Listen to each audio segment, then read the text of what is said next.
Let me take the opportunity to call upon our next speaker, Mr. Satyam Mimare Sethi, founder, CEO, CES, NeoSilica. Mr. Satyam. Good morning, good afternoon, everyone. I know people are from different time zones, so I actually would address that way. So first of all, thank you for giving us the opportunity to present some of these aspects. So today, I'd like to talk about how to protect your renewable assets from digital disruptions and cybersecurity. Cybersecurity is something I think people are getting to know, and I'm sure we're all talking about it, but how do you, once you have so much of technology deployed in the field assets and the remote monitoring and such, how do you protect in case that digital infrastructure does not perform or actually breaks, right? So firstly, next. No.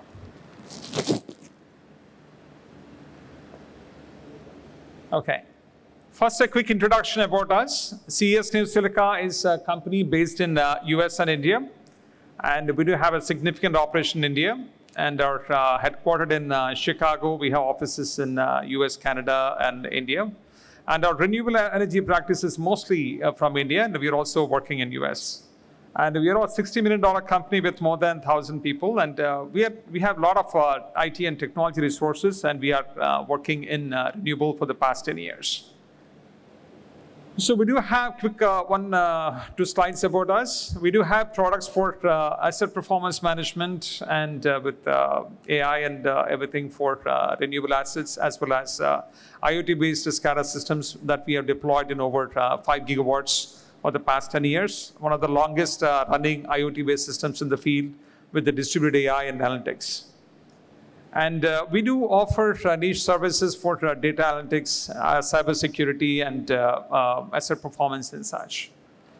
So let me come to you on the digital disruption. Now, when we see a digital disruption, I'm sure you all have seen the blue screen of death. Everyone has a Windows system on their laptops and everywhere. We have seen the BSoD. Now, sometimes I do get these messages saying that we'll not see the blue screen anymore. Then I hear that, okay, now it's going to be a black screen or a green screen. So errors are errors. Any kind of a technology that you have, it does have errors. And how do you protect yourself? Let me quickly show you a snapshot of what happened. I know July 19th, I was in US in the airport. It just happened to be. And I did face these, I did see these blue screens in a lot of places. Firstly, the company CrowdStrike, when it comes to endpoint protection, CrowdStrike is the leader, by far the topmost leader in Gartner's Magic Quadrant when it comes to endpoint cybersecurity. So when it comes to, so now how is it that CrowdStrike created this problem or whatever happened? So firstly, in 2009, European Union insisted that cybersecurity software guys need to work below the kernel of Microsoft Windows. That is the beginning of whatever this was. Right or wrong is a separate discussion. And on July 19, 2024, at midnight Eastern Time, New Jersey or East Coast time, there was an update from CrowdStrike that went out to millions of computers, Windows computers across the world. And whoever was using CrowdStrike, the machines had problems. They could not reboot. And within 90 minutes, CrowdStrike has removed that update. But the damage was done. A number of people, the airports, had these BSoD and airlines, and some of the airlines had to cancel their flights, and hospitals had to postpone certain surgeries, whatnot. It actually affected quite a number. Overall, they have impacted about 8.5 million Windows PCs. It just so happened it's only 1% of the overall usage of Windows in the world. Now, that's okay, right? It's not a big deal. But now, if you look at the actual problem that happened, CrowdStrike gave an update that created null pointer exception. For me, like a techie, that is something, that's what we teach in colleges. But that update went to millions of them, and now whenever I listen to cybersecurity, all you got to do with your machines is make sure you have the latest updates, make sure everything is on the dot. But this is what happens sometimes: the update is not the best, and you don't have a way to recover, right? So the impact was also that right away, for the next few months, there are a whole bunch of people, hackers have come up with websites and zip files how to recover from Windows if it ever crashed, right? So anything and everything. Now, this whole thing would have been more catastrophic. It happened to energy grid and energy generators. This is what everybody was talking about. So Magic Quadrant, CrowdStrike is number 1, but also in DevCon, it was the most epic fail of 2024. It actually had the distinction of these 2 awards. Now, what is the recourse for customers? This is what happened to Delta Airlines. And they had about 20,000 servers, Windows servers, that actually got affected because of this update. And almost like 7,000 flights were impacted. I believe about 5,005 flights got canceled and 2,000 got rearranged and all that, right? Whatever happened. So according to them, the CEO, he says they have lost about $500 million. Now they're trying to sue CrowdStrike and Microsoft. Now guess what would happen? Nothing so far. So there's no recourse if you don't do the job. So we just keep saying that I'm going to use my machines and I'm going to have this antivirus on, I'm going to have these auto updates on. It's not going to cut it. When there is a disruption, it doesn't have to be a cyber attack. It can be anything. So now, when it comes to BSoD, that was the most reported, July 19th. But others, is it the only one? Luckily, people started covering BSoD a lot more. Now we see the blue screen of death or the green screen of death or the black, whatever it is, there are errors happening depending on the OS that you're using and the hardware that you're using, things do happen. And according to HP, they actually talk about a lot of intricate steps, what you need to do or how to recover from these kind of issues. Now, it's not easy. Let me tell you, most Windows administrators don't know half of what I'm talking about.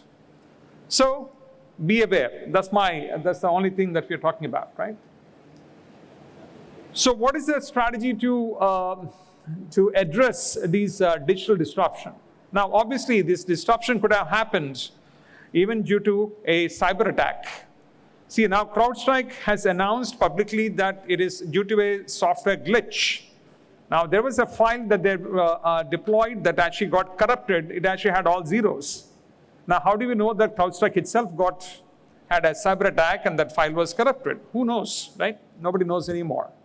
So that's why the most important thing is, number one, in India, we have this CEA, Central Energy Authority. They gave a nice bulletin about how to protect your assets. And they have written quite well, and I do hope the organizations internalize all those things that have been discussed. And secondly, there is something called, we actually talk about moral responsibility. So I don't know if this is mentioned anywhere. I'm calling this something called digital responsibility. You need to be responsible people need to take responsibility for the digital infrastructure. It's not like I have this Windows system, I have this whatever server, I have this network. I'm taking this certified 62443 certified product. I have this online subscription, and I've written a contract that somebody else is going to do it. No, that doesn't outsource. You cannot outsource the cybersecurity or there's a digital responsibility to somebody else. The organization needs to own it.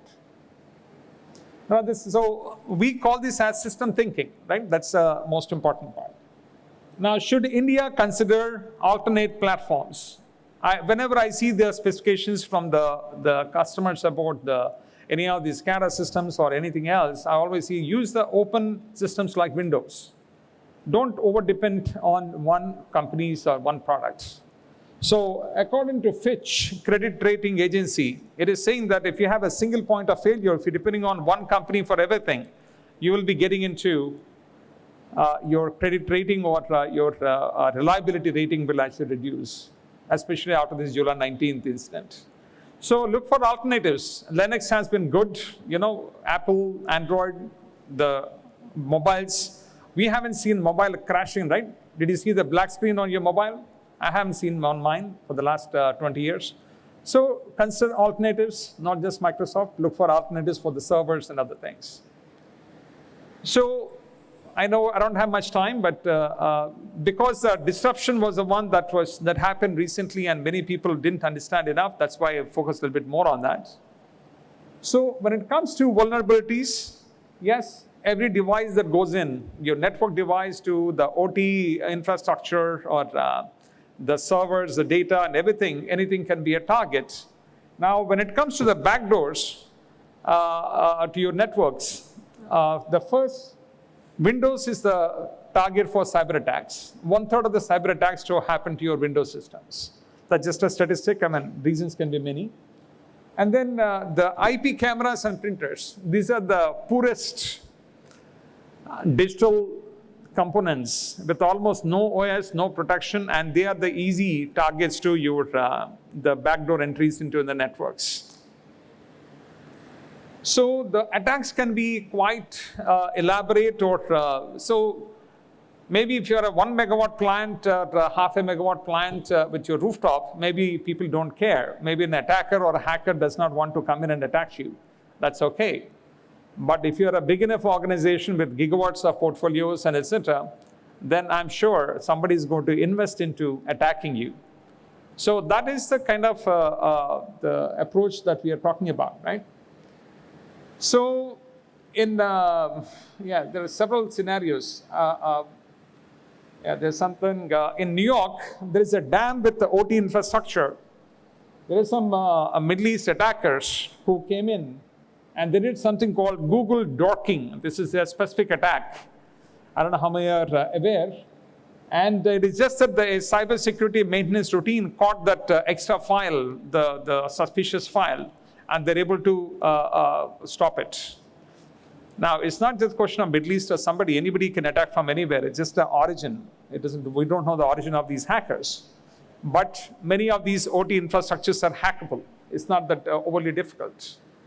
Now, same thing, voice over IP. I know these are all the little bit old systems, but voice over IP systems are these ones. And also, I know that a lot of places, especially in the infrastructure, is 5-10 years old. You like to maintain your Windows systems, Windows 7, Windows. I've heard people who are maintaining their Windows systems. And now, obviously, you need to upgrade, if not to the latest, but to the last stable system so that you can have reliable infrastructure. Now, when it comes to standards, IEC 62443, which is also ISA 99, is a very good standard that actually talks about the maturity of an organization or a practice or a process or a product. Now, they have these different maturity levels. This is something that is really a favorite of mine because anybody can claim that I'm cyber secure, but then the maturity is what is most important. So level 0 is obviously you're not thinking about cyber security. I know I've been there when people said, why do you need a firewall for, right? I don't need it, right? So all the way to accidental errors, to somebody intentionally trying to attack you with some simple things, to intentional sophisticated attacks, to all the way to somebody spending $100,000 or $200,000 to hire the hackers to actually attack your infrastructure. So the maturity levels, how prepared are you? Starting from no security to all the way to the point where somebody is investing money. You know, in the dark web and in the hacker world, you can pay $25,000 and you can hack into any device in the world. It's just there. You can actually bid, and actually whatever you see in the movies, it happens really in the dark web. So if you're not really small with a 0.5 megawatt or 100 kilowatts of a power plant on a, whatever rooftop, whatever it is, you're in one category. But if you're in the hundreds of megawatts or gigawatts, you be prepared for somebody investing money into it. Be prepared for that. Now, these are the lot of these standards are pretty good and really important.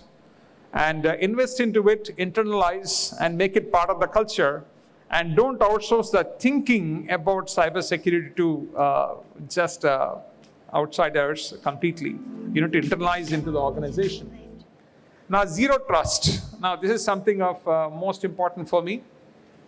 By default, you should not trust anything. By default, don't trust any device on the network. and prepare alternatives, build organizations that can address.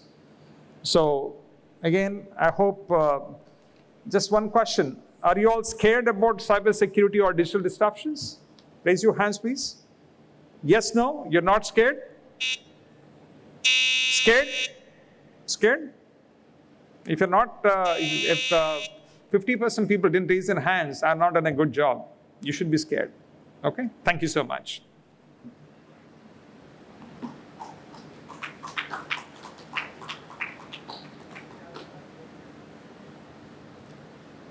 No time for questions?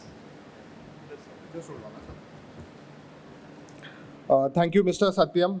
We have a small memento to be presented to Mr. Satyam for such a wonderful presentation.